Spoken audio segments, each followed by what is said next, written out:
রহমত পূর্ণ হোক প্রভাত আমার, তাহাজ্জুদে আর ফজরের অভ্যাস আছে যার, রহমত পূর্ণ প্রভাত হয় তার। আলহামদুলিল্লাহি রাব্বিল আলামিন, আসসালাতু ওয়াসসালামু আলা সাইয়্যিদিল মুরসালিন, আম্মা বা'দু, ফাউযু বিল্লাহি মিনাশ শাইতানির রাজীম, বিসমিল্লাহির রহমানির রহিম। আসসালাতু ওয়াসসালামু আলাইকা ইয়া রাসূলুল্লাহ ওয়া আলা আলিকা ওয়া আসহাবিকা ইয়া হাবিবাল্লাহ। আসসালাতু ওয়াসসালামু আলাইকা ইয়া নবিয়াল্লাহ ওয়া আলা আলিকা ওয়া আসহাবিকা ইয়া নূরাল্লাহ। মাদানী চ্যানেলের দর্শক শ্রোতা, আলহামদুলিল্লাহ আবার উপস্থিত হয়েছি রহমতপূর্ণ প্রভাত অনুষ্ঠান নিয়ে। যে যেখান থেকে আমাদের অনুষ্ঠান দেখছেন, দূরে কিংবা কাছে, দেশে কিংবা প্রবাসে, সকল দর্শকে জানাই আন্তরিক মোবারকবাদ। কোরআনে পাকের তেলাওয়াত শুনবো, হামদে বারি তাআলা, নাতে রাসূল মকবুল সাল্লাল্লাহু তাআলা আলাইহি ওয়াসাল্লাম এর পাশাপাশি একটি বিষয় নিয়েছি আজকে। আল্লাহ চাই ইনশাআল্লাহ তাবারক ওয়া তাআলা এক মহান শাখসিয়াত, এমন এক মহান ব্যক্তির জীবনী নিয়ে কিছু আলোচনা করার, আমরা শোনার ইনশাআল্লাহ তাআলা সুযোগ হবে আমাদের। সাল্লু আলাল হাবিব সাল্লাল্লাহু তাআলা আলা মুহাম্মদ সাল্লাল্লাহু তাআলা আলাইহি ওয়াসাল্লাম। কোন বিষয় নিয়েছি আজকে আলোচনা করার জন্য এবং কোন মহান ব্যক্তির জীবনী নিয়ে আলোচনা করব আমরা একটু পরে আপনাদেরকে জানাবো। এর আগে চাচ্ছি অনুষ্ঠানের শুরুতে কোরআনে পাকের তেলাওয়াত শুনবো এবং তরজমা দেখবো আমরা স্ক্রিনে। আল্লাহ তাবারক ওয়া তাআলা এই আয়াতসমূহতে কি ইরশাদ করেছেন, যে আমাদেরকে কোরআনে পাকের তেলাওয়াত শুনিয়ে দেয়। أعوذ بالله من الشيطان الرجيم. بسم الله الرحمن الرحيم. وما لي لا أعبد الذي فطرني وإليه ترجعون. أأتخذ من دونه آلهة إن يردني الرحمن بضر لا تغن عني شفاعتهم شيئا ولا ينقذون. إني إذا لفي ضلال مبين. صدق الله العظيم. সুবহানাল্লাহ, সুবহানাল্লাহ।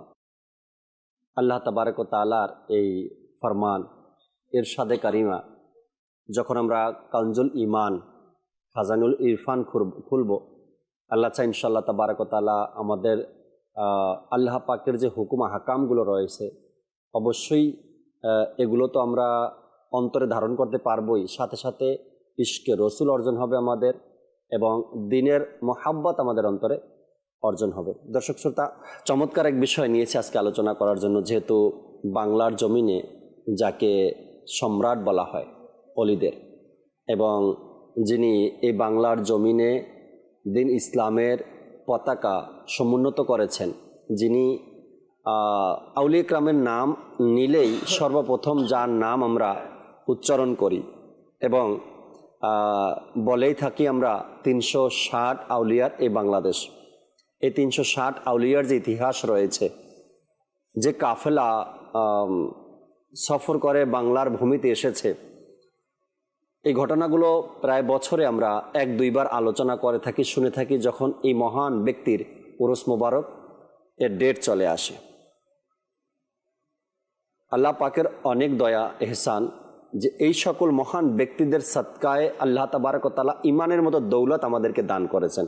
কারণ তারা বাংলার এই ভূমিতে এসেছেন এবং দ্বীন ইসলামের খেদমত করেছেন, মানুষের কাছে দ্বীনের দাওয়াত নিয়ে গিয়েছেন, আর মানুষ তাদের এই দাওয়াতকে গ্রহণ করে, কবুল করে, দ্বীন ইসলামকে অ্যাকসেপ্ট করে নিয়েছেন, কালেমা পড়ে নিয়েছেন এবং সেই ধারাবাহিকতায় আজ পর্যন্ত আমাদের কাছে এই সুন্দর ইসলাম আমরা পেয়েছি এবং আমরা এর নেয়ামত দ্বারা ধন্য হয়েছে। কার কথা বলছি আর কোন মহান সেই ব্যক্তি? শাহজালাল ইয়ামানি রহমতুল্লাহি তাআলা আলাইহি, যার নামের সাথে ইয়ামেন জড়িত রয়েছে। আর ইয়ামিনী কেন বলা হয়, এরও তো পিছনে কোনো কারণ আছে। এবং শাহজালাল ইয়ামানি রহমতুল্লাহি তাআলা আলাইহি কতজন সঙ্গীকে নিয়ে বাংলাদেশে এসেছেন, তার সফর, কত দিনের সফর ছিল, কেমন করে সফর করছেন তিনি, বাংলাদেশে এসে কোন কোন ভূমিকা পালন করেছেন ইসলামের জন্য, তারা চমৎকার ইতিহাস রয়েছে। আল্লাহ পাক চাই ইনশাআল্লাহ তাআলা তথ্যগুলো জানবো আমরা। আমাদের সাথে আজ ফজলে রাব্বি মাদানী ভাই রয়েছেন এবং ইমরান আত্তারি ভাইও আছেন। উভয় মোবাল্লিগ থেকে আজকের বিষয় নিয়ে আলোচনাগুলো শুনবো। এর আগে আমরা মোবারক ভাই থেকে একটি হামদে বারি তাআলা শ্রবণ করি, এরপর আলোচনায় ফিরবো ইনশাআল্লাহ তাআলা। জি হুজুর। সাল্লাল্লাহু আলাইকা ইয়া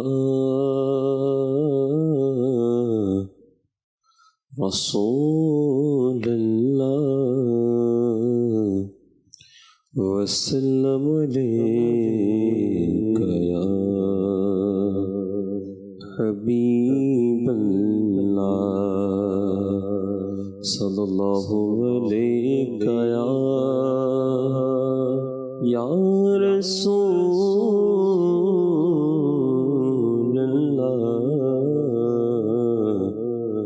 ওয়া সাল্লামু আলাইকা ইয়া হাবিবাল্লাহ। मैं तो मालिक ही कहूँगा कि वो मालिक के हबीब यानी महबूब मुहिब में नहीं मेरा तेरा सल्लल्लाहु अलैका या रसूलल्लाह वसल्लम अलैका या हबीबल्लाह।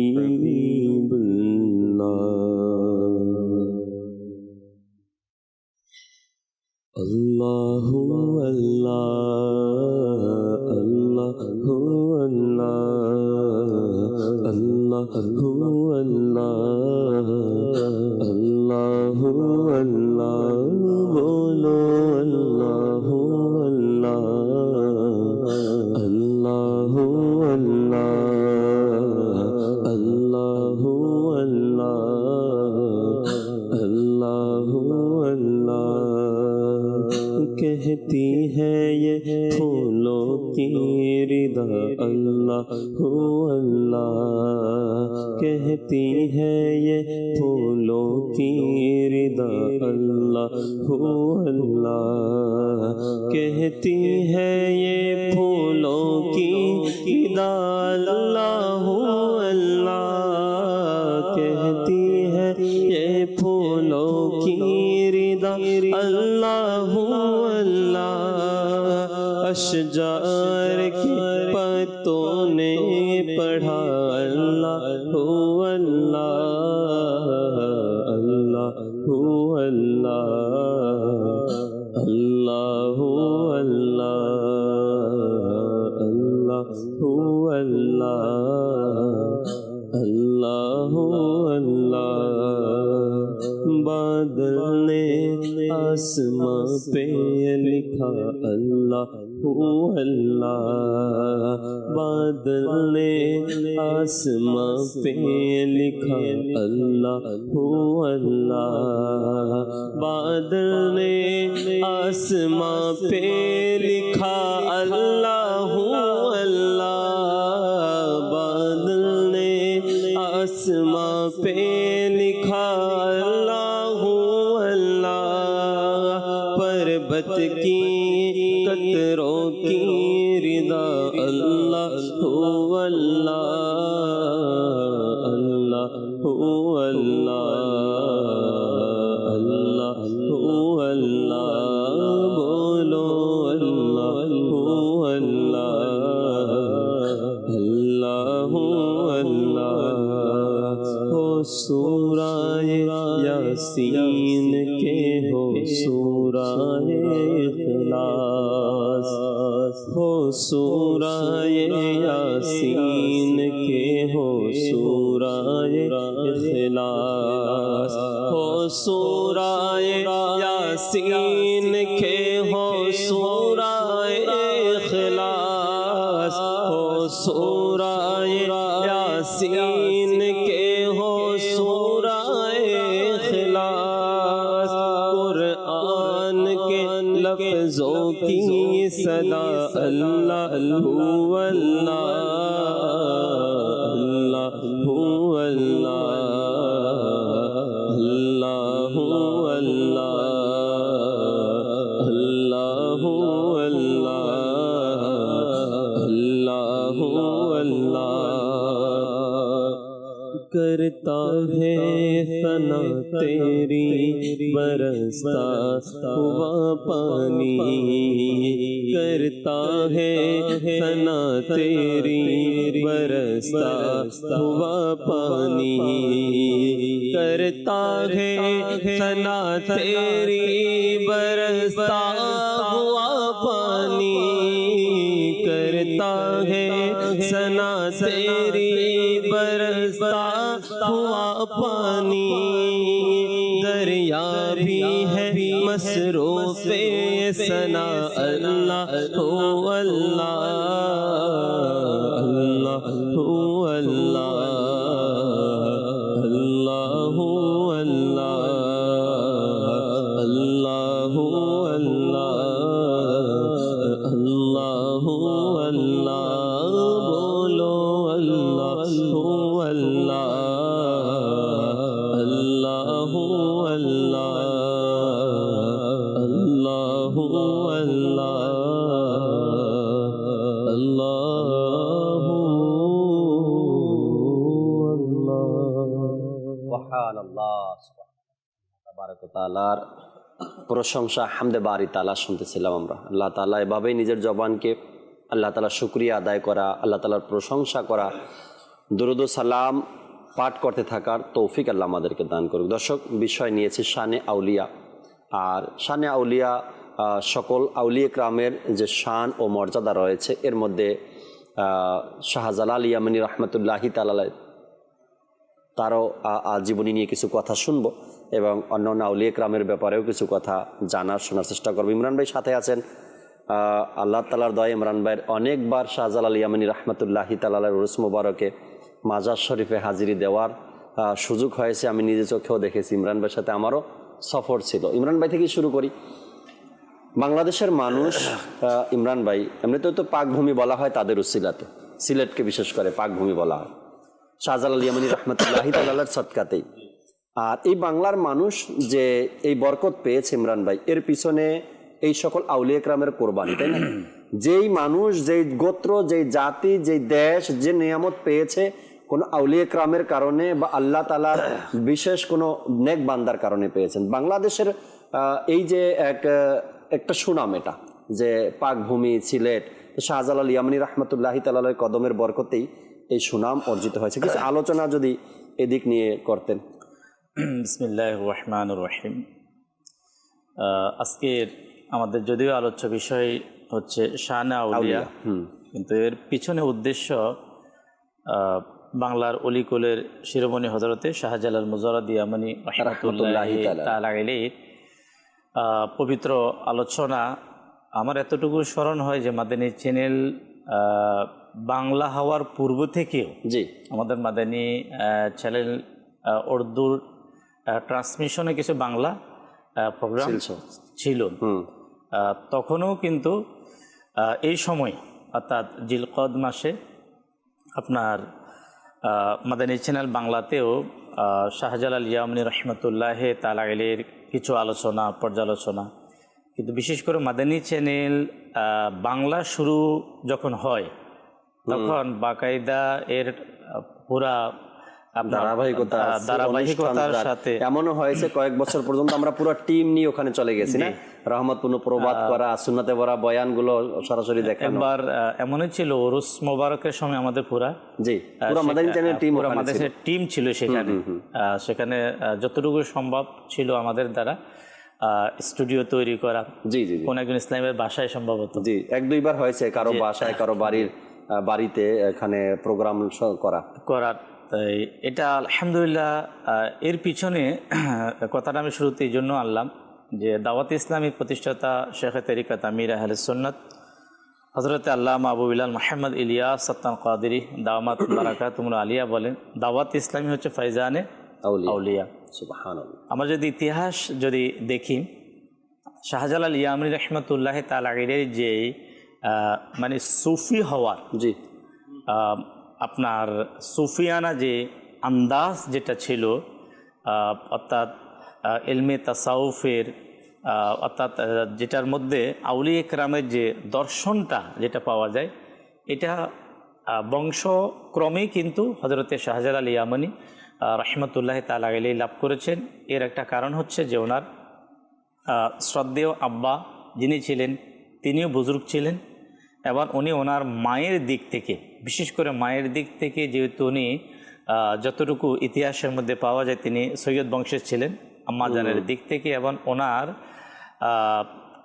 ওই সিলসিলার মধ্যে বাকায়দা সিলসিলা ছিল, তরিকতের কি ছিল, সিলসিলা ছিল, খেদমত ছিল, যিনি বিশেষ করে হজরতে শাহজালাল ইয়ামানি রহমতুল্লাহ তাআলা আলাইহির আপনার ওস্তাদের মধ্যে ছিলেন, পীর মুর্শিদের মধ্যে কি শামিল ছিলেন। ছোট থেকে যে শাহজালাল ইয়ামানি রহমতুল্লাহ তাআলা আলাইহি যার নাম আমরা শুনে থাকি, যাকে আমরা মহব্বত করি, যদিও তিনি মানে বংশগতভাবে জন্মের দিক থেকে আমাদের দেশের না, কিন্তু মানে এমনও হয় যে দেশের না হয়েও যে বাংলার মানুষের সাথে যে কি মানে এক সম্পর্ক হযরতে শাহজালাল ইয়ামানি রহমতুল্লাহ তাআলা আলাইহি, এখানে আমাদের জন্য একটা শিক্ষা যে শাহজালাল ইয়ামানি রহমতুল্লাহ তাআলা আলাইহি তিনি যে তৈরি হয়েছেন। জি জাকির ভাই, আমার যেটা ফার্স্ট আলোচনার বিষয় যে ওনার পরিবারের মধ্যে ইসলামী শিক্ষা দীক্ষা এবং বিশেষ করে তাসাউফের এবং সুফিবাদের যে একটা সিলসিলা ছিল, ছোট থেকে শাহজালাল ইয়ামানি রহমতুল্লাহ তাআলা আলাইহি সেই শিক্ষাটা লাভ করেছেন। সেই শিক্ষাটা লাভ করে আপনার এক মানুষের মানে যেটাকে বলা হয় যে তার একটা বড় একটা ভিশন এবং মিশন, যেটা যে আমি বড় হয়ে যাতে শাহজালাল ইয়ামানি রহমতুল্লাহ তাআলা আলাইহি দ্বীনের যে এক মহান খেদমত করবেন, অর্থাৎ ওনার মধ্যে যে একটা লক্ষ্যবিদ যে জিনিসটা, এটা ওনার পীর মুর্শিদ যিনি ছিলেন এবং ওনার আপন মামা যিনি ছিলেন তাদের থেকে উৎসাহটা পাওয়া দীর্ঘদিন শাহজালাল ইয়ামানি রহমতুল্লাহ তাআলা আলাইহি প্রাথমিক যে সংগ্রামটা ছিল সেটা হচ্ছে ইলম অর্জন করা, দুইটা জিনিস, ইলমে শরীয়ত এবং ইলমে তরিকতের বাকায়দা, যেটাকে যে জিনিসটা দরকার একজন মানুষের জন্য। কেন এটি হচ্ছে যে একজন মুসলমানের জন্য, একজন ইমানদারের জন্য তার যে মূল যেটাকে বেসিক বলা হয় সেটা হচ্ছে ইলম। এটার মধ্যে আপনার শাহজালাল ইয়ামানি রহমতুল্লাহ তাআলা আলাইহি ব্যস্ত ছিলেন।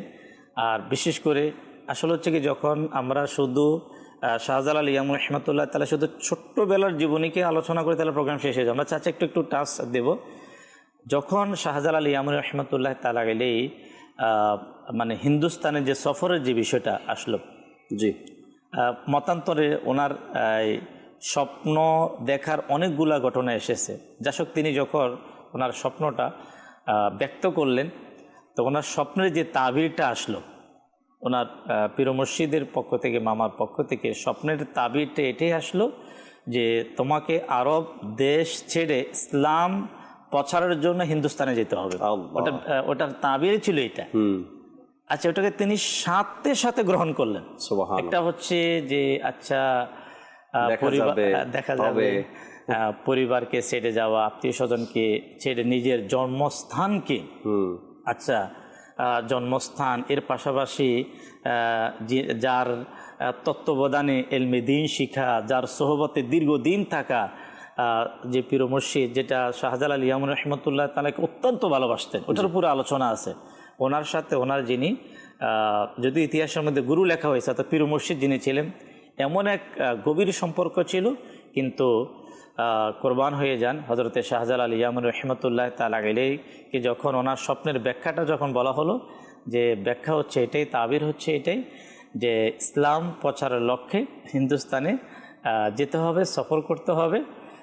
ওনাকে কিছু মাটি দিয়ে দিলেন, আর সেই স্থানে গিয়ে এটার সাথে মাটির গন্ধ, রং আপনার কিছু মিল তিনি উদাহরণ দিলেন, যে স্থানে যাবে যেটার সাথে মিলে যাবে জি জি এক প্রকার, কতগুলো বর্ণনা দিলেন ওই মাটির সাথে মিলবে, তো সেখান থেকেই যাতে করে অবস্থান করে সেখান থেকে ইসলাম প্রচার কী করে দেয় শুরু করা হয়।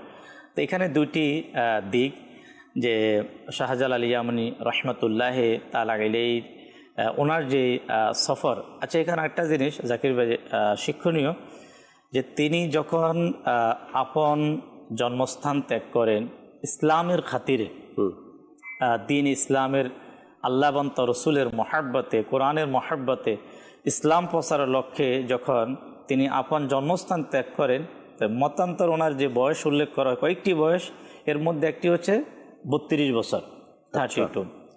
আচ্ছা এই যে বয়সটা আমরা যদি দেখি, যে দেখতে পাই যে আপনার 25, 30, 35 এই যে টাইম, যে এই টাইমে পৃথিবীতে যারা ইসলামের বড় থেকে বড় যারা খেদমত করেছে এবং খেদমত করার জন্য যারা ত্যাগ স্বীকার করেছে, তাদের টাইমটা ছিল কিন্তু এই টাইমে। আমরা যদি দেখি দাওয়াত ইসলামীর প্রতিষ্ঠাতা আমির আহলে সুন্নাত হযরত আল্লামা আবু বিলাল মুহাম্মদ ইলিয়াস সাত্তান কাদেরী দামাত বারাকাতুহুম আলিয়া, যার ফাইজান, যার আজকে পুরা পৃথিবীতে ইসলাম প্রচারের এক মিশন দাওয়াতে ইসলামী যখন শুরু করেন, সম্ভবত বয়স আমির আহলে সুন্নাতে যখন দাওয়াতে ইসলামীর নাম নিয়ে শুরু করেন তখন বয়স ছিল 32 কিংবা 33 বছর। একবারে সেই ওই বয়সে আলহামদুলিল্লাহ আমির আহলে সুন্নাত তো এই দিনই কাজ, নেকির দাওয়াতের কাজ তো সেই শুরু থেকেই করেছেন, অনেক আগে থেকেই শুরু করেছেন। যখন সাংগঠনিকভাবে শুরু হয় বা একটা আপনার দেখা গেছে কমিটি গঠন করে বা নামকরণ করে, তখন এর বয়স ইমরান ভাই তুলে ধরেছেন। চমৎকার আলোচনা শুনছিলাম শাহজালাল ইয়ামানি রহমতুল্লাহি তাআলা জীবনী নিয়ে। ফজলে রাব্বি ভাইও আছেন, শানে আউলিয়ার আলোচনা কিছু শুনি তার থেকে, এরপরে আমরা নাতে রসুল মকবুল সাল্লাল্লাহু আলাইহি সাল্লাম শুনবো। নাতখা ইসলাম ভাই আমাদেরকে শাহজালাল ইয়ামানি রহমতুল্লাহ তাআলা মানকাবাত আজকে শোনাবেন আশা করি ইনশাআল্লাহ তাআলা। জি হুজুর, শানে আউলিয়া। বিসমিল্লাহির রহমানির রহিম। জি, আমাদের ইমরান ভাই অনেক সুন্দরভাবে হযরত শাহজালাল রহমতুল্লাহি তাআলা আলাইহির জীবনী তুলে ধরেছেন। আর হযরত শাহজালাল রহমতুল্লাহি তাআলা আলাইহি ওই আউলিয়াদের অন্তর্ভুক্ত যাদের শান আল্লাহ কোরআনে বয়ান করেছেন, এবং নবী করিম সাল্লাল্লাহু আলাইহি সাল্লাম হাদিসে মুবারাকায় যাদের শান বয়ান করেছেন। বলা হয় যে প্রত্যেক মানুষই চায় আল্লাহর বন্ধু হতে, জি, কিন্তু এই সৌভাগ্য আল্লাহ তাকেই দান করেন যাকে আল্লাহ বন্ধু বানাতে চান। এবং আউলিয়াদের ব্যাপারে বলা হয়েছে যে তারা এমন প্রিয় হয়ে থাকে যে আল্লাহ পাক তাদেরকে এমন সম্মান দান করেন যে পুরো পৃথিবীবাসী মিলে যদি তাদেরকে অপমান করতে চায় তো তারা নিজের অপমান হয়ে যাবে, কিন্তু তাদের অপমান করতে পারবে না বা তারা অপমানিত হতে পারবেন না। কেননা আল্লাহ পাক তাদেরকে হাকিকি সম্মান, অর্থাৎ একটা হচ্ছে সম্মান মানুষ বাহ্যিক চোখে দেখে সে তাকে সম্মান করছে, কিন্তু একটা হচ্ছে হাকিকি প্রকৃত পক্ষে যে সম্মান আল্লাহ পাক তাদেরকে দান করেছেন। কেন দান করেছেন? তারা তাদের নফসকে এতই ঝুঁকিয়ে দিয়েছে, যেভাবে মানুষ সাজদা করে, তো সাজদা করার মধ্যে কি হয়, মানুষ নিজের সবচেয়ে উচ্চ যে স্থান মানুষের নিজের বডির, সেটা হচ্ছে মাথা, সবচেয়ে সম্মানের জায়গা, সেটা কি করে সে মাটিতে রেখে দেয়, ঝুঁকিয়ে দেয়। তো আউলিয়া কেরামগণ নিজের নফসকে এভাবে ঝুঁকিয়ে দিয়েছেন, এটাই হাকিকি সাজদা। তো যখন এমন সাজদা করেছেন তারা, তো আল্লাহ পাক তাদেরকে এমন সম্মান দান করেছেন যেটা আর কখনো কেউ শেষ করতে পারবে না। এবং যারা এটা চেষ্টা করবে, অর্থাৎ যারা এটা চেষ্টা করবে, তো তাদের ব্যাপারেও আল্লাহ বলে দিয়েছেন যে আমার কোনো অলি থেকে শত্রুতা পোষণ করবে আমি তার সাথে যুদ্ধের ঘোষণা করলাম। কেননা যখন কোনো বান্দা আল্লাহর অলির সাথে শত্রুতা পোষণ করবে, তো নিশ্চয়ই আল্লাহ পাক নিজের অলির সাথেই থাকবেন, আর ওই শত্রুকে আল্লাহ পাক ধ্বংস করে দিবেন। জি জি। এবং যখন আল্লাহ পাক নিজের কোনো অলিকে ভালোবাসেন, তো এটা হাদিস শরীফে এসেছে, বুখারী শরীফে রয়েছে, মুসলিম শরীফে রয়েছে। নবী করিম সাল্লাল্লাহু আলাইহি ওয়াসাল্লাম ইরশাদ করেছেন যে যখন আল্লাহ পাক নিজের কোনো বান্দাকে ভালোবাসেন, তখন প্রথমে আল্লাহ পাক জিবরিল আলাইহিস সালামকে ডাকেন, আহ্বান করেন এবং ইরশাদ করেন ইন্নী উহিব্বু ফুলানান, হে জিবরিল আমি অমুক বান্দাকে ভালোবাসি, ফাআহবিবহু, তুমিও তাকে ভালোবাসো। তারপর হযরত জিবরিল আলাইহিস সালামও তাকে ভালোবাসা শুরু করে। এখন দেখেন আমাদের আজকের যুগে বা বর্তমানে যারা বলে যে শুধু নামাজ রোজা হজ জাকাত করলেই চলবে, তোমরা কেন অলির মাজারে যাচ্ছ, আর কেন ওনাদের সাথে এত মানে এত সম্পর্কে লাভ কি? সম্পর্কে যদি লাভই না থাকে তো আল্লাহ পাক জিবরিল আলাইহিস সালামকে কেন বলছেন? কেন বলেছেন ভালোবাসা? জিবরিল আলাইহিস সালাম ফেরেশতাদের সরদার, তারপর আল্লাহ পাক বলছেন যে তুমিও অমুক বান্দাকে ভালোবাসো। বোঝা গেল ভালোবাসার মধ্যে গুরুত্ব আছে, ভালোবাসার মধ্যে লাভ আছে, বিধায় তো আল্লাহ পাক জিবরাইল আলাইহিস সালামকে হুকুম দিচ্ছেন। আর যেহেতু জিবরাইল আলাইহিস সালাম যখন ভালোবাসবেন তো জিবরাইল আলাইহিস সালামের ভালোবাসা দেখে ফেরেশতারাও ভালোবাসবে। কিন্তু তারপর জিবরাইল আলাইহিস সালাম নিজেই ফেরেশতাদের মাঝে ঘোষণা করছেন যে হে ফেরেশতারা, আল্লাহ পাক অমুককে ভালোবাসেন, তোমরাও ভালোবাসো। তারপর সকল ফেরেশতারাও তাকে ভালোবাসে আসমানে। ওই ভালোবাসা, হ্যাঁ, আবার ওই ভালোবাসা, ওই গ্রহণযোগ্যতা আবার জমিনে নামানো হয়, তারপর প্রত্যেক মানুষের অন্তরে ওই বান্দার গ্রহণযোগ্যতা দিয়ে দেওয়া হয়। তো বলা হয়েছে এর ব্যাখ্যাতে ওলামা একরামগণ বলেন যে প্রত্যেক মানুষ তাকে ভালোবাসে, জমিনে প্রত্যেক মানুষ তাকে সাধারণের অন্তরে আল্লাহ পাক ওই অলির মহব্বত ঢুকিয়ে দেন, ওই অলির মহব্বত ঢুকিয়ে দেন। তো আমরা তো দেখি কিছু মানুষ ভালোবাসে না। তো ওলামা একরাম বলেন যে এখানে যে বলা হয়েছে প্রত্যেক মানুষ ভালোবাসে, তো যারা ভালোবাসবে তারা সৌভাগ্যবান, আর যারা ভালোবাসবে না তো ওলামা একরামগণ বলেন যে তারা বাহ্যিকভাবে মানুষ দেখা গেলেও তারা প্রকৃতপক্ষে মানুষ না। যে এমন ব্যক্তিত্বদেরকেও মানে আউলিয়া কেরামকে মহব্বত করতে পারে না, আসলে তারা মানুষ পড়েই না। ঠিক আছে। তারপর আল্লাহ পাক কোরআনে ইরশাদ করেছেন, আলা ইন্না আউলিয়া আল্লাহি লা খাউফুন আলাইহিম ওয়া লা হুম ইয়াহজানুন, যে নিশ্চয় আল্লাহ তাআলার ওয়ালিদের কোনো দুঃখ নেই, কোনো ভয় নেই। আল্লাযীনা আমানু ওয়া কানু ইয়াত্তাকুন, এই দুইটি মানে বিশেষত্ব গুণ আউলিয়া কেরামের মধ্যে থাকবেই। প্রথম ঈমান, দ্বিতীয়ত তাকওয়া। যেমন ইমরান ভাইও বললেন শাহজালাল রাহমাতুল্লাহি তাআলার বিষয়ে, তো তাকওয়া শুরু থেকেই ছিল। তাকওয়ার মাধ্যমে মানুষ ওলি হয়। তো বাংলাদেশে আসার পরে তিনি ওলি হননি, বরং তিনি ওলি হয়ে তারপরে বাংলাদেশে এসেছেন। আর প্রত্যেক ওলির একটাই মাকসাদ থাকে, যা করবে আল্লাহর জন্য, আল্লাহ তাআলার জন্য করবে। ঠিক আছে। তো ওলির বিভিন্ন সংজ্ঞা বয়ান করা হয়েছে। বলা হয়েছে যে ওলি সে যে সব সময় আল্লাহ তাআলার ইতাআতে মশগুল থাকে। যখন ইতাআতে মশগুল থাকবে তো নাফরমানি কিভাবে হবে? কারণ ইতাআতের মধ্যেই সবসময় কি মশগুল রয়েছে। আবার ওলির সংজ্ঞা বয়ান করতে গিয়ে ওলামা একরাম বলেন যে ওলি সে যে মানুষের সাথে ভালোবাসবে শুধু আল্লাহ তাআলার জন্য, ঠিক আছে, আর কাউকে যদি ঘৃণা করে বা অপছন্দ করে সেটাও আল্লাহ তাআলার জন্য, অর্থাৎ আল্লাহর জন্য ভালোবাসা, আল্লাহর জন্য ঘৃণা। রাইট। তারপর বলেন যে ঈমান এবং তাকওয়া যদি কারো অন্তরে না থাকে তো সে ওলি হতে পারবে না। বর্তমান যুগে দেখা যায় অনেক সময় যে মানুষ ওলি হওয়ার দাবি করছে নিজে, কিন্তু দেখা যায় সে নামাজ থেকে দূরে, সে কোরআন থেকে দূরে, সে রমজানের রোজা থেকে দূরে, হারামের সাথে জড়িত, কিন্তু সেও দাবি করছে এবং তার মুরিদরাও দাবি করছে। তো এমন মানুষকে তো পীর বানানোই যাবে না, যে শরিয়াতের হুকুম আহকাম, শরিয়তের বিধানকে মানছে না। নাউযুবিল্লাহ, তারা শরিয়তকে একদমই তুচ্ছ চোখে দেখে। কিন্তু ওলি হওয়ার জন্য শর্ত হচ্ছে শরিয়তকে মানা। রাইট। যে ব্যক্তি শরিয়ত থেকে দূরে সে কখনো ওলি হতে পারে না। ওলি হওয়ার জন্য প্রথম শর্ত হলো যে শরিয়তের হুকুম আহকামকে মেনে চলতে হবে, নবী করিম সাল্লাল্লাহু আলাইহি ওয়াসাল্লামের সুন্নতকে ফলো করতে হবে। বলা হয়েছে যে যদি নবী করিম সাল্লাল্লাহু আলাইহি ওয়াসাল্লামের সুন্নত তার মধ্যে নেই, শরিয়তের যে বিধান সেটা যদি তার মধ্যে দেখা না যায়, তাহলে সে হাওয়া বাতাসে উড়লেও সে কখনো ওলি হতে পারবে না। আমরা যে ওলির কথা বলছি প্রত্যেকটা কথার মধ্যে শাহজালাল রাহমাতুল্লাহি তাআলা অন্তর্ভুক্ত আছেন। অর্থাৎ আল্লাহ পাক যে বলেন যে আমি অমুক বান্দাকে ভালোবাসি, তুমিও ভালোবাসো, তো আল্লাহ পাক এটাও বলেন যে আমি শাহজালালকে ভালোবাসি, তুমিও ভালোবাসো। অর্থাৎ যখন আউলিয়া কেরামের কথা আসছে, জি, তো শাহজালাল আউলিয়া কেরামের অন্তর্ভুক্ত, তো ওই নিসবত, ওই ইশারাটা তো আউলিয়া কেরামের দিকেই যাচ্ছে। তো আমাদেরকে বলা হয়েছে যেন আউলিয়া কেরামকে আমরা ভালোবাসি। অবশ্যই এটা নয় দর্শক কি আলাদাভাবে কোনো আয়াতে কারিমা বা আলাদাভাবে কোনো এরকম হুকুম হয়েছে কি তোমরা শাহজালালকে ভালোবাসো।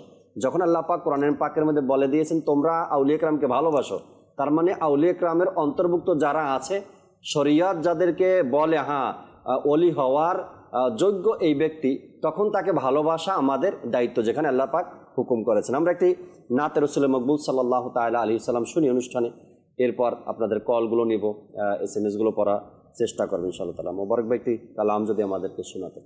সাল্লু আলাল হাবিব সাল্লাল্লাহু তাআলা আলা মুহাম্মদ সাল্লাল্লাহু আলাইহি ওয়াসাল্লাম। কি মহান শান মর্যাদা তোমার, কি মহান শান মর্যাদা তোমার, কি মহান শান মর্যাদা তোমার।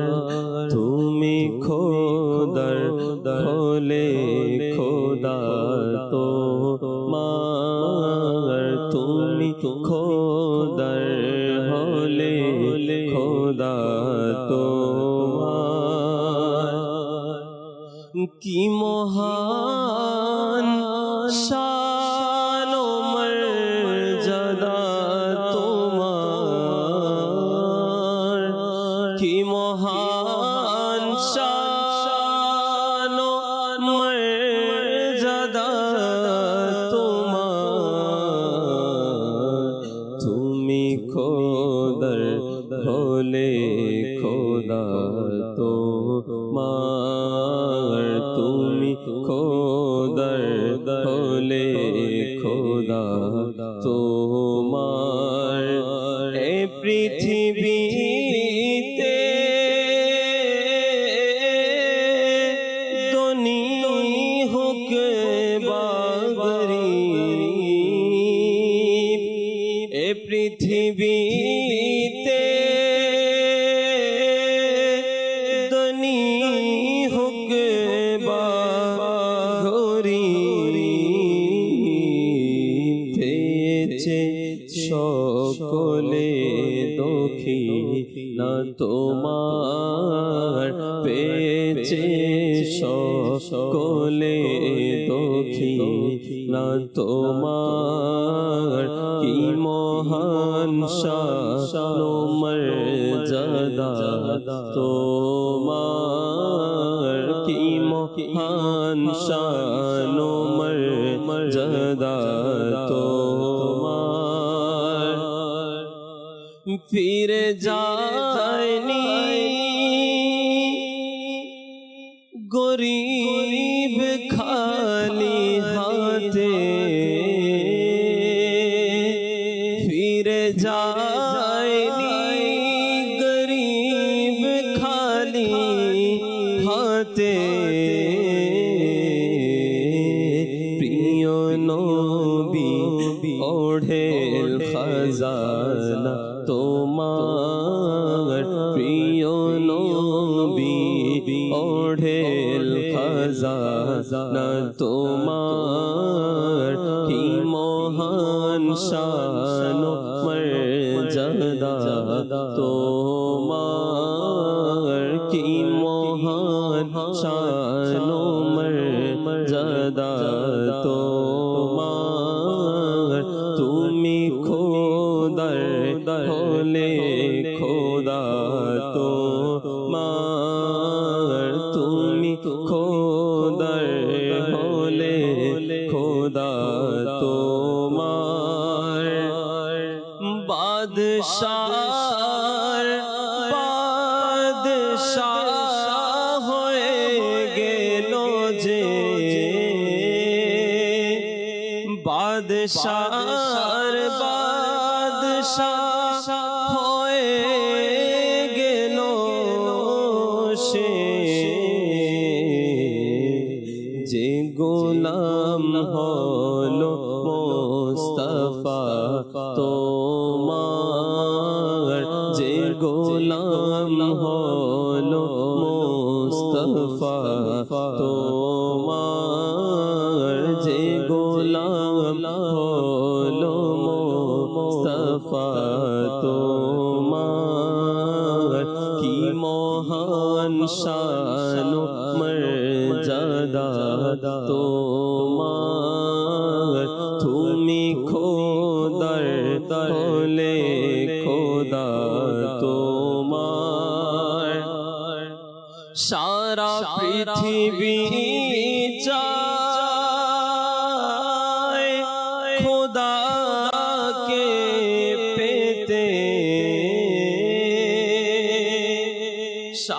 পৃথিবী চায় খোদাকে পেতে,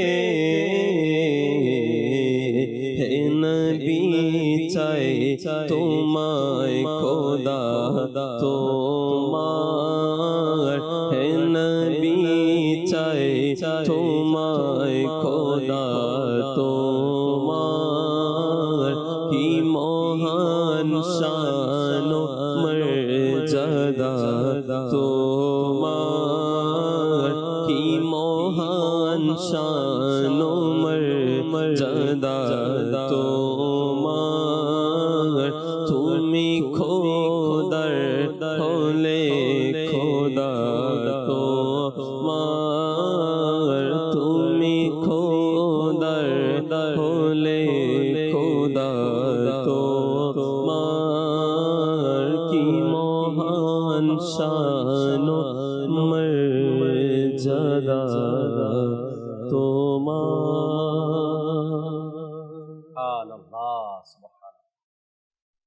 দর্শক শ্রোতার কিছু কলও রয়েছে আমাদের সাথে, কয়েকটা কল শুনবো, এরপরে আল্লাহ চাই ইনশাআল্লাহ তাআলা আবারও যে বিষয় নিয়ে আলোচনা শুনছিলাম আমরা আলোচনার দিকে ফেরার চেষ্টা করব এবং সময় মতোই অনুষ্ঠান শেষের দিকেও আমরা যাওয়ার চেষ্টা করবো আল্লাহ চাই। জি, দর্শকের কল শুনিয়ে দিন। রংপুর পায়রাবাড়ি। আমি একটি গজল শুনতে চাই। সোনার মদিনা আমার প্রাণের মদিনা, সব ভুলিব কিন্তু তোমারে ভুলতে পারি না। সোনার মদিনা আমার প্রাণের মদিনা, সব ভুলিব কিন্তু তোমায় ভুলতে পারি না। কালামটি শুনতে চেয়েছেন, শোনাবো ইনশাআল্লাহ তাআলা। নাত খা যেহেতু সাথে আছে, অনুরোধ রাখার চেষ্টা করবো। পরবর্তী কল দেন। আমার নাম বেলাল হোসেন। আমি মাদানী চ্যানেল দেখে আমার কাছে খুবই ভালো লাগে। আজকের যে বিষয় নিয়ে কথা হয়েছে অনেক ভালো লাগছে। এসব বিষয় নিয়ে আলোচনা খুবই কম শুনতে পাওয়া যায়। আমার জন্য এবং আমার পরিবারের জন্য দোয়া করবেন। আল্লাহ পাক আপনাকে ভালো রাখুক। চমৎকার অভিমত আপনি দিয়েছেন। মাদানী চ্যানেল তো আউলিয়া কেরামের শানে প্রোগ্রাম থাকেই, সরাসরি অনুষ্ঠানে আলোচনা তো প্রতিদিন করা হয় না, বিশেষ বিশেষ দিনগুলোতে করা হয়, কিন্তু শানে আউলিয়া নিয়ে কোনো না কোনো প্রোগ্রাম আপনি পাবেনই আল্লাহ চাই ইনশাআল্লাহ তাআলা। হয়তো কোনো মহান ব্যক্তির জীবনী নিয়ে আলোচনা না, হয়তো তার উরুস মুবারককে কেন্দ্র করে অনুষ্ঠান, এভাবে আপনি পাবেন আল্লাহ চাই ইনশাআল্লাহ। পরবর্তী কল দেন। আমি একটা নাচ শুনতে চাই। খালিক ও মালিক রব মহান, শুনিয়ে দিলে অনেক খুশি হতাম। খালিক ও মালিক রব মহান, এটা হামদে বাড়ি তালা। তারপরও চেষ্টা করব একটু করে শোনানোর জন্য আপনাকে। আমি একটি গজল শুনতে চাই। প্রিয় নবীর কোকিলারি মদিনা আমার বাগান। প্রিয় নবীর কোকিল আমি শোনাবো, সাথেই থাকতে হবে, একটু অপেক্ষা করতে হবে। পরবর্তী কল। আমার নাম শাহিন। মাদানী চ্যানেলটা আমরা দেখি, আপনার চ্যানেলটা খুব ভালো লাগে। ঘরে বসে থেকে যে আপনাদের এত সুন্দর কথা শুনতে পাচ্ছি, এগুলা তো কোনো যাত্রা পাওয়া যায় না এসব কথা। আমরা অজান্তা মানুষের জন্য খুব ভালো হচ্ছে, উপকার হচ্ছে। আর দোয়া করেন আমার ফ্যামিলি যেন আল্লাহ পাক ফ্যামিলির সবাইকে ভালো রাখুক, সুস্থ রাখুক। এবং মাদানী চ্যানেল দেখছেন, ঘরে বসে মূল্যবান কথাগুলো শুনছেন, এটা বাস্তব কথাই। ঘরে বসে আজ আমাদের বেডরুমেই দাওয়াত, ইসলামী নেকির দাওয়াত দিচ্ছে মাদানী চ্যানেলের মাধ্যমে। আউলিয়া কেরামের শান শোনাচ্ছে, আউলিয়া কেরামকে ভালোবাসতে হবে এটা বোঝাচ্ছে। আল্লাহ তাআলা তৌফিক দিক সবাইকে, আমরা যেন সবাই মিলে দাওয়াত ইসলামীর মাদানী চ্যানেল এবং দাওয়াত ইসলামীর সাথে লেগে থাকতে পারি, স্থায়িত্ব আল্লাহ তাআলা দান করুক। দর্শক, আলোচনা শুনছিলাম শানে আউলিয়া, এর মধ্যে শাহজালাল ইয়ামানি রহমতুল্লাহি তাআলার ব্যাপারেও কিছু আলোচনা আমরা শুনছি। ইমরান ভাই থেকে আরও কিছু কথা শুনি, আমরা আলোচনা শুনে এরপরে আপনাদের অনুরোধের কালামগুলো শুনবেন। শাহজালাল ইয়ামানি রহমতুল্লাহি তাআলার যদি আমরা মানে সফরের কোরবানিটা দেখি, বাংলাদেশ পর্যন্ত পৌঁছা, আগে আমরা হিন্দুস্তানে পৌঁছি। হিন্দুস্তানে পৌঁছার পূর্বে আপনার কমবেশ আরব থেকে বেশ কিছুদিন ছিলেন সামারকান্দ। সামারকান্দে বেশ কিছুদিন অবস্থান করলেন।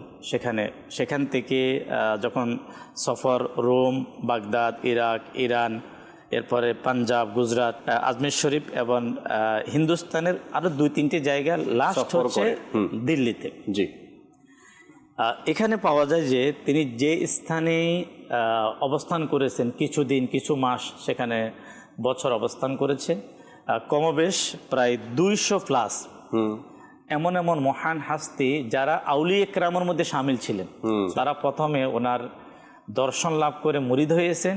মুরিদ হওয়ার পরে আল্লাহ পাকের আপনার নৈকট্য অর্জন করে তারা আউলিয়া কেরামের মধ্যে সামিল হয়েছে।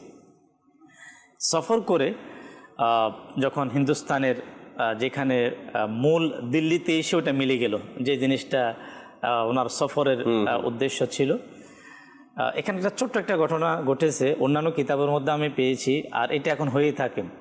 যখন তিনি শাহজালাল ইয়ামানি রহমতুল্লাহ তাআলা আলাইহি আউলিয়া কেরামের এক বৃহৎ একটা টিম নিয়ে 200+ কিন্তু কম না দিল্লিতে আসলেন, তো দিল্লির মহান ব্যক্তি নিজামুদ্দিন আউলিয়া রহমতুল্লাহ তাআলা আলাইহি সেখানে পূর্ব থেকে তিনি ওই স্থানে ওনার মুরিদদের অথবা ওনার নিকট কেউ যেটাকে বলে আমরা বলি অর্থাৎ সবুলখুরি বলতে পারি, মানে লেগে দেওয়া, যে এরকম এই ধরনের মানুষ কিছু খারাপ নেগেটিভ শব্দ ব্যবহার করলেন, তখন ফিজিক্যালিভাবে যেহেতু নিজামুদ্দিন আউলিয়া রহমতুল্লাহ তাআলা আলাইহির সাথে হযরত শাহজালাল ইয়ামানি এবং ওনার টিমের সাথে কি হয় নাই, দেখা হয়নি, তাই সে ওই ব্যক্তির যিনি সগুলখুরিকারী অথবা যিনি একটু কথা লাগিয়ে দিয়েছে নেগেটিভ, তো তার ওই কথাকে গ্রহণ না করে নিজামুদ্দিন আউলিয়া রহমতুল্লাহ তাআলা আলাইহি একটা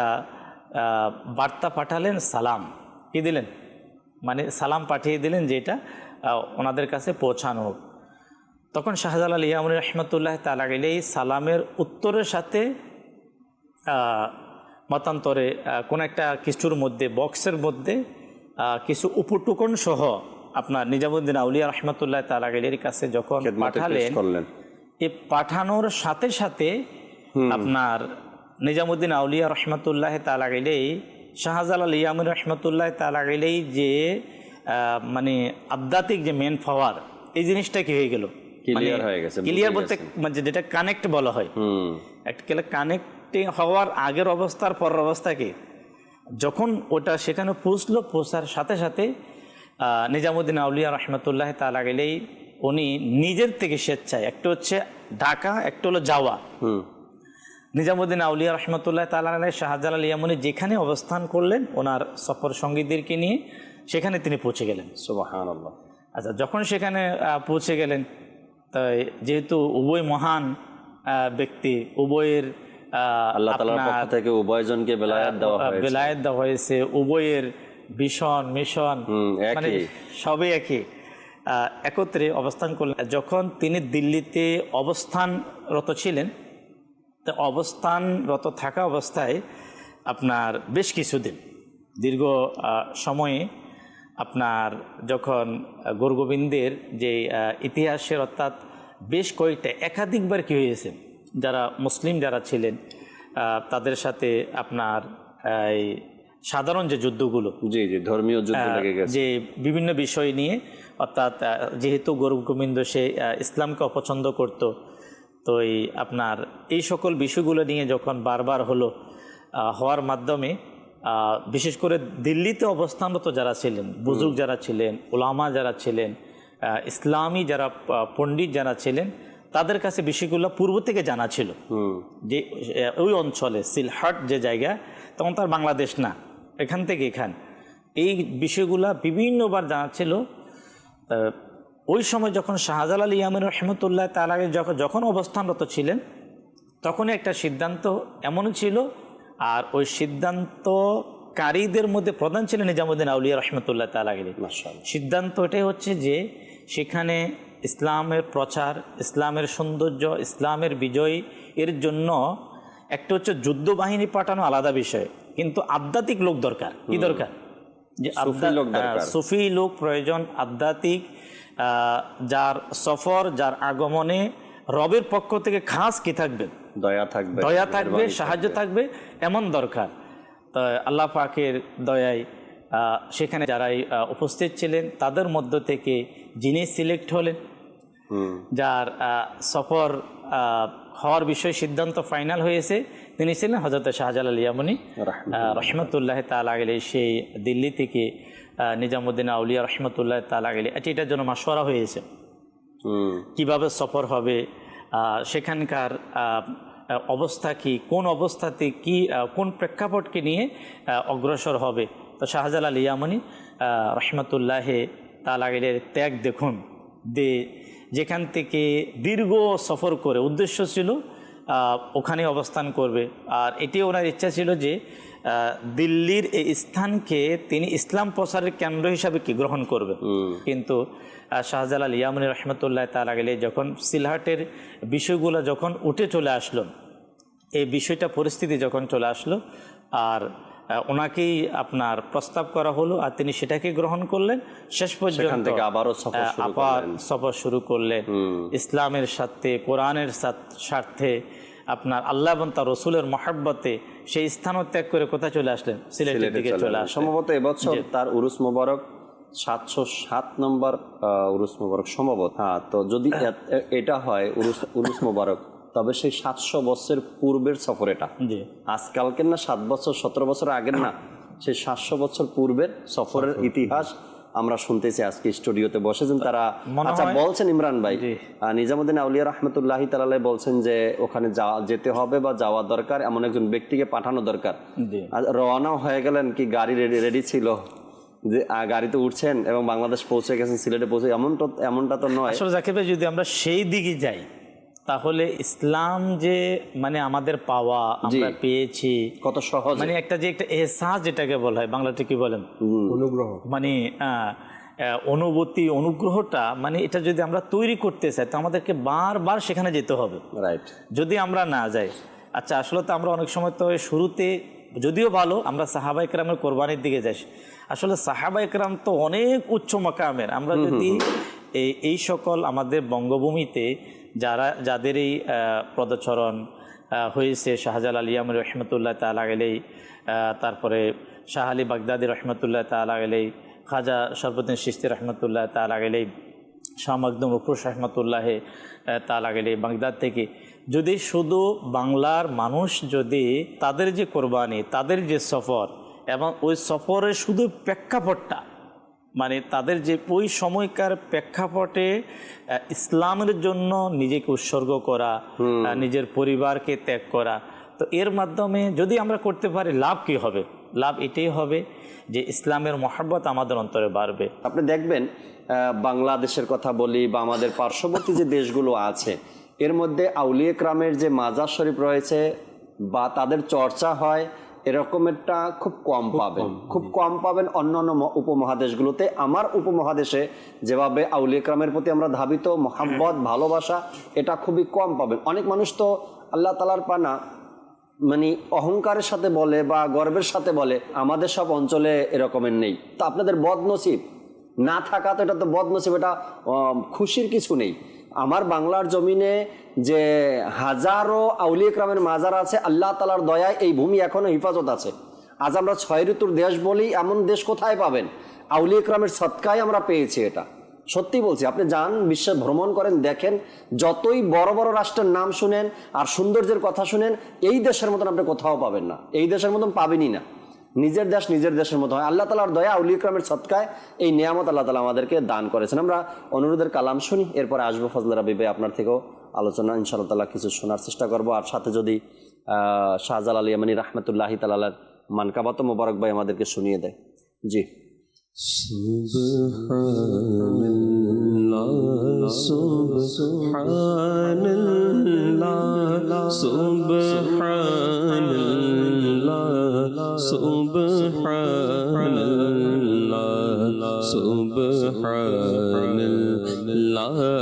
সুবহানাল্লাহ সুবহানাল্লাহ সুবহানাল্লাহ হে খালিক মালিক রব্বে মহান সুবহানাল্লাহ সুবহানাল্লাহ তুমি স্রষ্টা আমার আমি বান্দা তোমার সুবহানাল্লাহ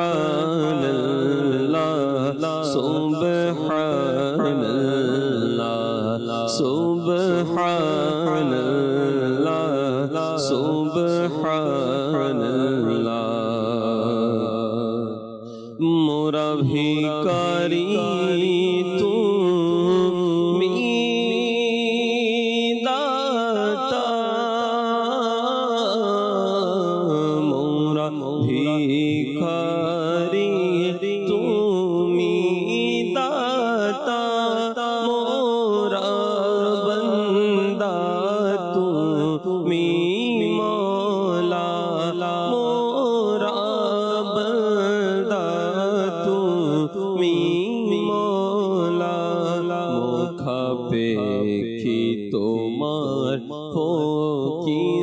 বাদশাহ সুবহানাল্লাহ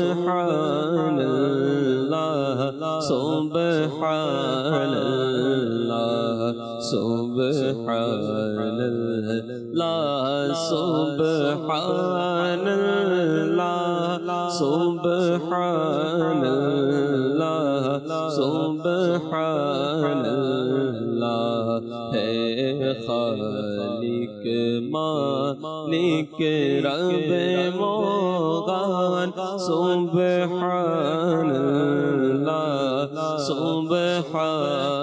সুবহানাল্লাহ প্রিয় নবীর কোকিল আমি মদিনায় আমার বাগান তারই ধ্যানে মগ্ন থাকি করি তারি গুণগান প্রিয় নবীর কোকিল আমি মদিনায় আমার বাগান তারি ধ্যানে মগ্ন থাকি করি তারি গুণগান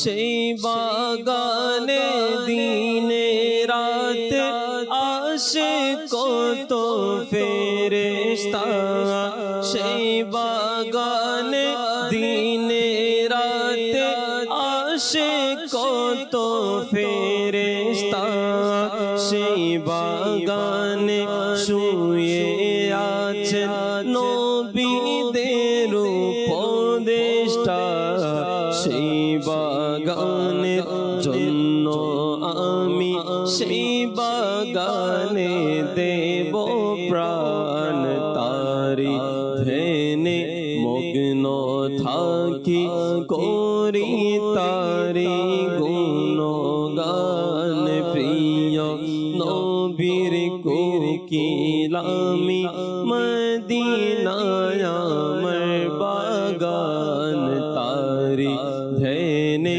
মগ্ন থাকি করি তারি গুণগান নবী নবী নবী নবী থাকে শুধু জপনে আছে আল্লাহর রহমত প্রিয় নবীর কারণে সেই বাগানের জন্য আমি সেই বাগানে দেব প্রাণ তারই ধ্যানে মগ্ন থাকি করি তারি গুণগান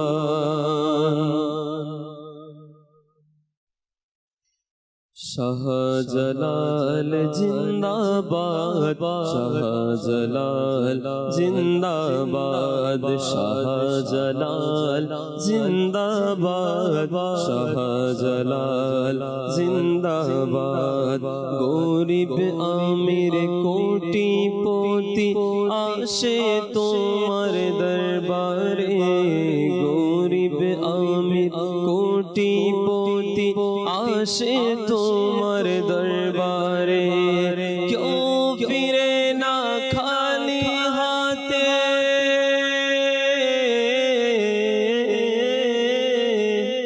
क्यों फिरे ना खाली हाथे तुम्हारे कृपाय शाहजालाल शाहजालाल जिंदाबाद शाहजालाल जिंदाबाद शाहजालाल जिंदाबाद शाहजालाल जिंदाबाद आमी फकीर तुमी दाता दया करो आमारे आशा निये एसेছি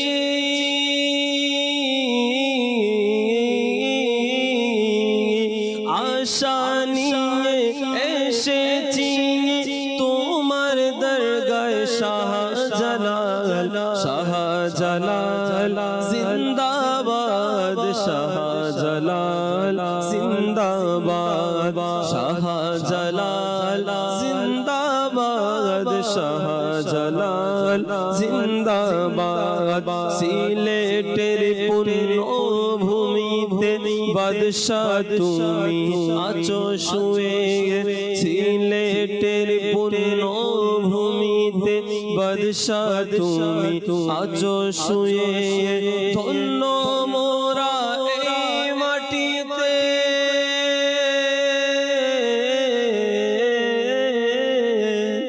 ধন্য মোরা এই মাটিতে পেয়ে তোমায় শাহজালাল শাহজালাল জিন্দাবাদ শাহজালাল জিন্দাবাদ শাহজালাল জিন্দাবাদ শাহজালাল জিন্দাবাদ।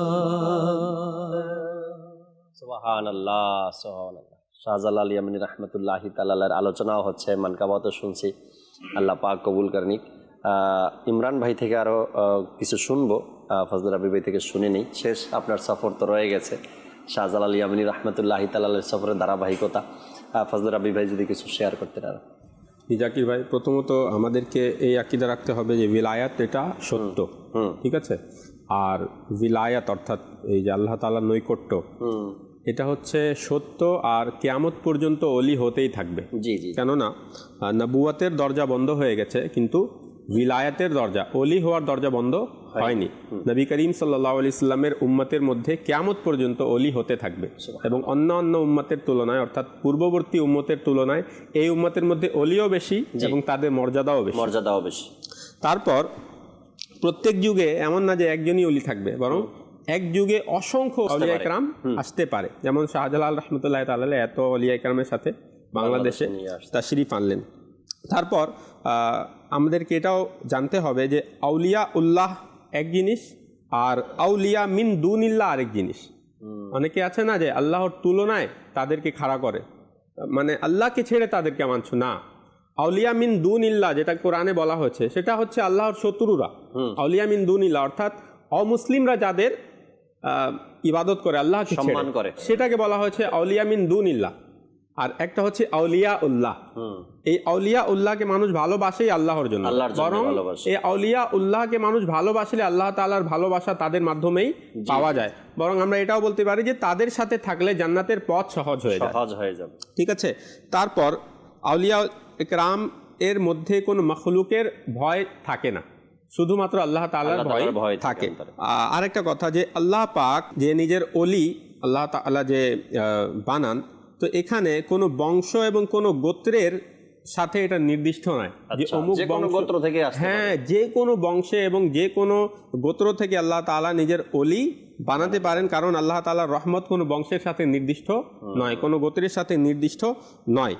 এবং হযরতে ইবনে মাসউদ রাদিয়াল্লাহু তাআলা আনহু তিনি বলেন যে নবী করিম সাল্লাল্লাহু আলাইহি ওয়াসাল্লাম ইরশাদ করেছেন যে পৃথিবীতে আল্লাহ তাআলার 300 বান্দা এমন আছে যে যাদের অন্তর আদম আলাইহিস সালামের অন্তরের উপর আছে। তারপর 40 জন এমন আছে যাদের অন্তর মুসা আলাইহিস সালামের অন্তরের উপর আছে। 7 জন এমন আছে যাদের অন্তর ইব্রাহিম আলাইহিস সালামের অন্তরের উপর আছে। 5 জন এমন আছেন যাদের অন্তর জিব্রাইল আলাইহিস সালামের অন্তরের উপর আছে। আর 3 জন এমন আছে যাদের অন্তর মিকাইল আলাইহিস সালামের অন্তরের উপর আছে। এবং তাদের মধ্যে যখন কেউ মারা যায়, তো ওই তাদের মধ্য থেকে আবার এই সংখ্যাটা পূরণ করা হয়। তো এখন এদের মাধ্যমে হয় কি, এদের মাধ্যমে হয় যে আল্লাহ পাক এদের মাধ্যমে জীবন এবং মৃত্যু দান করেন, এদের মাধ্যমে বৃষ্টি বর্ষণ হয়, ফসল উৎপন্ন হয় এবং বিপদ আপদ দূর হয়। তো হযরত ইবনে মাসউদ রাদিয়াল্লাহু তাআলা আনহুকে জিজ্ঞাসা করা হলো যে তাদের ওয়াসিলায় বা তাদের মাধ্যমে কিভাবে হয়। তো তিনি বলেন যখন তারা দোয়া করেন তখন আল্লাহ তাআলা এই উম্মতের মধ্যে আধিক্য দান করেন। অর্থাৎ তারা যখন দোয়া করেন তো আল্লাহ তাআলা উম্মতকে বাড়িয়ে দেন। তো এই যে মানুষ অনেক সময় যায় মাজারে এবং দোয়া করে সেখানে গিয়ে যে আমার অনেক দিন ধরে কোনো সন্তান নেই, হে আল্লাহ আমাকে সন্তান দান করেন। দোয়া তো আল্লাহর কাছেই করে, কিন্তু আউলিয়া ইকরামের দরবারে গিয়ে করে, কারণ বলা হয় যে যেখানে আল্লাহ তাআলার কোনো নিদর্শন থাকে সেখানে আল্লাহ তাআলার রহমত বর্ষিত হয়। যেমন রাদিয়াল্লাহু তাআলা আনহার পা লেগেছে সাফা মারওয়াতে, তো সেটাকে আল্লাহ পাক নিজের নিদর্শন বলেছেন যে ইন্নাস সাফা ওয়াল মারওয়াতা মিন শাআইরিল্লাহ, নিশ্চয়ই সাফা এবং মারওয়া আল্লাহ তাআলার নিদর্শনের অন্তর্ভুক্ত। তো আউলিয়া ইকরামের যেখানে পা লেগে যায় সেটাই নিদর্শন হয়ে যায়, আর অলি যেখানে নিজেই শুয়ে আছে তো সেটার তো কথাই আলাদা, সেখানে সবসময় রহমত বর্ষণ হয়, আর সেই জায়গায় গেলে দোয়া কবুল হয়। তো মানুষ যখন সেখানে গিয়ে সন্তান চায় বা নিজের বিপদ আপদ থেকে মুক্তি চায়, তো ওই আল্লাহর অলি আল্লাহর দরবারে দোয়া করে যে হে আল্লাহ অমুক বান্দার এই কাজ করে দাও, তখন আল্লাহ তাআলা নিজের অলির দোয়া কবুল করে তার কাজ করে দেন। তো একিন যে বিশ্বাসটা জি মানুষকে আপনার শয়তানের কাজ হচ্ছে মানুষের ঈমান আকীদাকে কি করা, নষ্ট করা। পৃথিবীতে আপনার যারা হয়তো যাদের দীর্ঘদিন থেকে সন্তান হয় না কোনো কারণে, খুব কম মানুষ পাওয়া যাবে সে ডাক্তারের কাছে যায় নাই। হ্যাঁ, ডাক্তারের কাছে কেন ডাক্তারকে সন্তান দেয় না, আমার সন্তান হচ্ছে না অনেক দিন থেকে 2 বছর 4 বছর, তাহলে ডাক্তারের কাছে আমি কেন যাব? এই যে আল্লাহ পাকের ওলির কাছে গিয়ে ওসিলা মাধ্যম নিয়ে রবের কাছে চাওয়া, ওসিলাটাকে গ্রহণ করা। তো যেখানে যদি ডাক্তারের ওসিলা, ডাক্তারের যে সেখানে পরামর্শ হয়, বিভিন্ন ট্রিটমেন্ট হয়, ওসিলা ঘরে বসে না থেকে ডাক্তারের কাছে যাওয়া, তো যদি যেতে হওয়া যাওয়াটা জরুরি, সেটা যদি কোনো অপরাধ না হয়, তাহলে আল্লাহ পাকের ওলি কোথায় ডাক্তার? ডাক্তার যে 100% সব ডাক্তার যে পবিত্র এটা কেউ গ্যারান্টি দিতে পারবে না। সমস্ত ওলিরা যে পবিত্র হক এটার মধ্যে কোনো সন্দেহ নেই, গ্যারান্টি আছে। তা আসলে আপনার আমাদের ইমানকে বাঁচাতে হবে, আমাদের আকীদাকে বাঁচাতে হবে। কেন যদি এটা যদি কেউ যদি একটু সে যাচ্ছে না, এটা আলাদা ব্যাপার। যদি কোনো কারণে যদি বুকস তৈরি হয় বা মন্দ বলে তো তখন তো ইমানের খাতরা হয়ে যাবে। তা এই জন্য আমাদেরকে আপনার মানুষের চক্ষু ডাক্তারের কাছে যায়, তো চক্ষু ডাক্তারকে চোখ দেয় নাকি? ঠিক আছে, যা সব গাইনি আপনার ট্রিটমেন্টে যায় মহিলাদের, তো এগুলো আবার সব যায়, যেখানে আমরা নাজায়েজ বলছি না। তো আমরা যারা জায়েজ মনে করে আপনার আল্লাহর বান্দার কাছে যাচ্ছি, যে বান্দাটা ওলি আল্লাহদের তুলনায় তার কোনো মর্যাদাই নাই, তার কিছু আপনার চিকিৎসা বিজ্ঞানের চিকিৎসা খাতের কিছু নলেজ আছে, জাস্ট কোথায় আল্লাহ পাকের ওলি আর কোথায় একজন সাধারণ চিকিৎসক, তো তার কাছে যদি যাওয়ার জন্য নিজেও যাচ্ছেন, মানুষকে পাঠাচ্ছেন, ভাই অমুক হাসপাতালের অমুক ডাক্তার অনেকের অনেক দিন থেকে সন্তান হচ্ছে না, জাকির ভাই অনেক দিন থেকে সন্তান হচ্ছে না, কিন্তু সে এত মাহির, তার কাছে যাওয়ার পরে কি হয়েছে, সন্তান হয়েছে। তো ভাই এত মাহির হয়ে গেল আর আল্লাহর ওলি, হাই হাই। তো কথাটা এই জন্য বলছি যে যাতে করে, যেহেতু এই ধরনের শয়তানি ওয়াসওয়াসা দিন দিন বাড়তে যাচ্ছে, আমরা যাতে বাঁচতে পারি। বাকি বলেন। জি, তো আবার এটাও অনেকে আপত্তি করতে পারে যে তারা তো মারা গিয়েছেন, নাউযুবিল্লাহ। তো উলামায়ে কেরামগণ নিজের কিতাবে এটাও বলেছেন যে আউলিয়া উল্লাহি লা ইয়ামুতুনা, আউলিয়া উল্লাহ অর্থাৎ আল্লাহর ওলিরা মারা যান না, ওয়ালাকিন ইয়ানকিলুনা মিন দারিন ইলা দারিন, হ্যাঁ এক ঘর থেকে আরেক ঘর চলে যান, স্থান পরিবর্তন করেন। কারণ যে ওলির দুনিয়াতেই এত পাওয়ার ছিল, এখন তো তিনি ওই নিজের যে প্রতিদান পাওয়ার জায়গায় চলে গিয়েছেন, এখন তো তার পাওয়ার এবং তার যে মর্যাদা ক্ষমতা আরো বেড়ে গিয়েছে। সাধারণ মুসলমান বা সাধারণ মানুষের এমন ক্ষমতা হয়ে যায় যে সে মৃত্যুর পরেও শুনতে পারে। যেমন আমরা কবরস্থানের পাশ দিয়ে যখন যাই তখন আমরা সালাম করি, কেন করি? যে তারা শুনছে বিধায় তো করি, এবং তারা সালামের উত্তরও দেয়। তো একজন সাধারণ মানুষ যখন শুনতে পারে এবং এটাও জানতে পারে কে তার কবরে এসেছে, তো আউলিয়া ইকরামের মর্যাদা তো আল্লাহ পাক এমন করে দিয়েছেন যে আল্লাহ পাক বলেন, যখন বান্দা আমার ইবাদত করে, ফরজ ইবাদতের মাধ্যমে আমার নৈকট্য অর্জন করে, এবং নফল ইবাদত করতে করতে আমার এমন নিকটে চলে আসে যে আমি তাকে অলি বানিয়ে নিই। যখন আমি তাকে অলি বানিয়ে নেই, তখন আমি তার কান হয়ে যাই, যেই কান দিয়ে সে শুনে। তো উলামায়ে কেরাম বলেন যে তার জন্য দূর আর নিকটের এবং আস্তে এবং জোরের আওয়াজ কোনো থাকে না, সে সব আওয়াজই শুনতে পারে। তারপর বলেন যে আমি তার হাত হয়ে যাই, যে হাতের মাধ্যমে সে ধরে, এবং আমি তার পা হয়ে যাই, যা দিয়ে সে চলে, যে পা দিয়ে সে চলে। এখন তার কাছে দূর আর নিকট কি, সে যেখানে ইচ্ছা এক মুহূর্তেই যেতে পারবে। এই জন্য তো প্রায় সময় আমার পিরানে পীর দস্তগীর গাউসে পাক আব্দুল কাদের জিলানী রহমতুল্লাহি তাআলার ব্যাপারে আমরা শুনি, ওলামা একরাম বলেন বা কিতাবের মধ্যে বর্ণিত, একদিনে একই সাথে অনেক মুরিদের ঘরে ইফতার করেছেন, তাদের পক্ষে পসিবল। ইমরান ভাই, সময় শেষের দিকে আপনার একবার শেষের দিকে শাহজালাল ইয়ামানী রহমতুল্লাহ তাআলা আলাইহি যখন ওনার উত্তম মহৎ উদ্দেশ্য নিয়ে যখন সিলেটের সফরে রওনা হলেন, কিছুদিন তিনি সোনারগাঁওতে তিনি অবস্থান করলেন। আচ্ছা, সোনারগাঁও, নারায়ণগঞ্জের সোনারগাঁও, এটা প্রসিদ্ধ, সবাই ছিলেন। এখানে অবস্থান করেন। আর এখানে মতান্তরের সংখ্যাটা শাহজালাল ইয়ামানী রহমতুল্লাহ তাআলা যেটা উল্লেখ পাওয়া গিয়েছে 240। সুলতান ফিরোজ শাহ তিনি মুসলিম সুলতানের মধ্যে খুব বুজুর্গ ছিলেন। আচ্ছা, তৎকালীন উনি নাসিরউদ্দিন সিফাসালা রহমতুল্লাহ তাআলা আলাইহি তখন সুলতান ফিরোজ শাহকে বাংলার এক প্রকার বাদশাদের মধ্যে তুলনা করা হয়। বাংলা অঞ্চলগুলো যেগুলো ছিল, বাংলা অঞ্চলের মধ্যে আপনার বাংলাদেশ, কলকাতা, আরও সাইড মিলিয়ে অনেকগুলো বাংলা অঞ্চল ছিল। নাসিরউদ্দিন সিফাসালা রহমতুল্লাহ তাআলা আলাইহি পূর্বে থেকে, আসলে হচ্ছে কি ইতিহাসটা একটু আমাদের জানলে ভালো হবে যে শাহজালাল ইয়ামানির সাথে কখন যুক্ত হলেন, তিনি সিফাসালা কখন থেকে ছিলেন। তিনি পূর্ব থেকে সিফাসালা ছিলেন। আচ্ছা, মুসলিম সুলতানদের পক্ষ থেকে যখন কোনো রাজ্য মুসলিমদের আওতায় আনার জন্য সিফাসালা রহমতুল্লাহ তাআলা আলাইহিকে সেনাপতি নিয়োগ করা হতো। তাই যখন সুলতান ফিরোজ শাহ আপনার একই উদ্দেশ্যে, যে উদ্দেশ্যে শাহজালাল ইয়ামানী রহমতুল্লাহ তাআলা আলাইহি গোরগোবিন্দকে প্রতিহত করার জন্য, ইসলামের ঝান্ডা উত্তোলন করার জন্য তিনি সফরে আসেন, সুলতান ফিরোজ শাহ যদিও একবার এ ধরনের উল্লেখ করা হয়েছে যে মুসলিম বাহিনীকে পাঠানো হয়েছে, কিন্তু সেটা তেমন কামিয়াব হয়নি পূর্বে।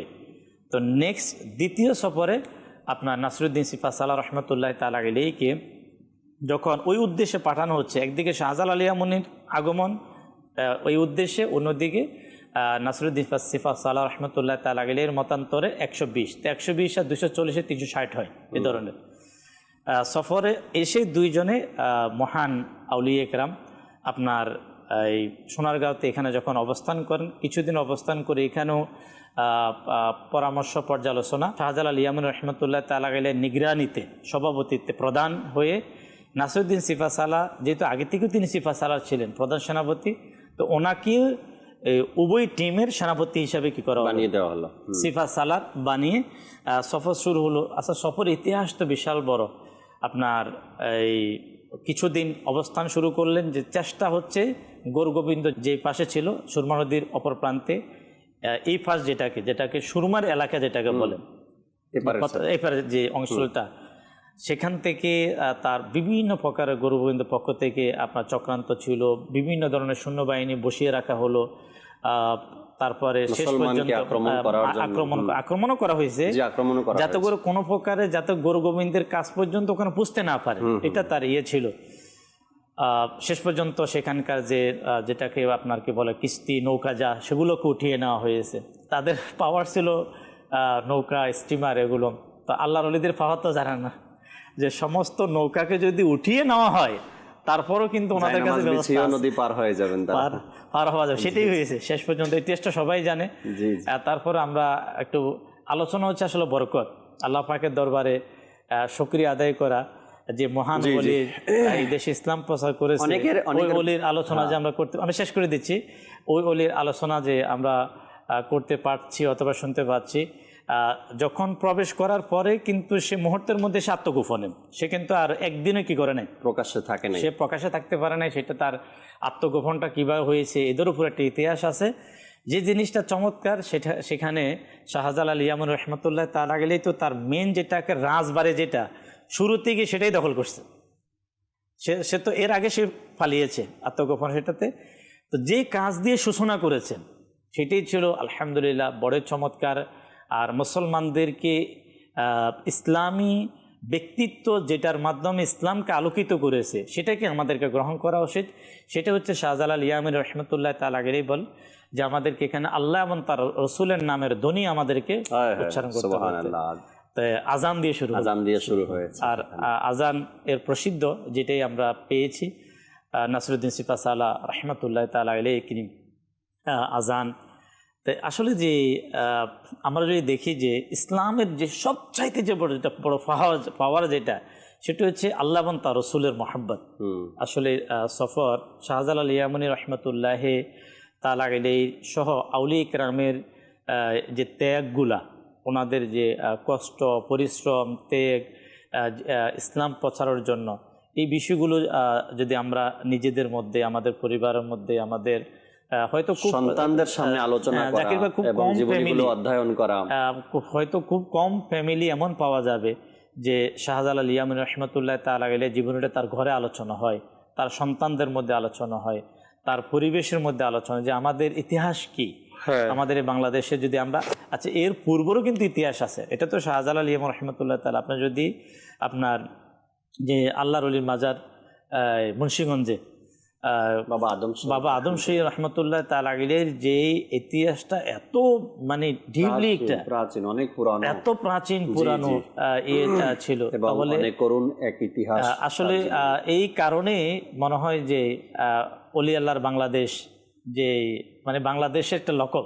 জি জি, ওলি আল্লাহর বাংলাদেশ, ওলি আল্লাহর পৃথিবীর যেখানে যায় সেখানে এভাবেই এই নামকে চিনে, ওলি আল্লাহর বাংলাদেশ নামে। আল্লাহ পাক আমাদেরকে বোঝার, আমল করার তৌফিক দিক।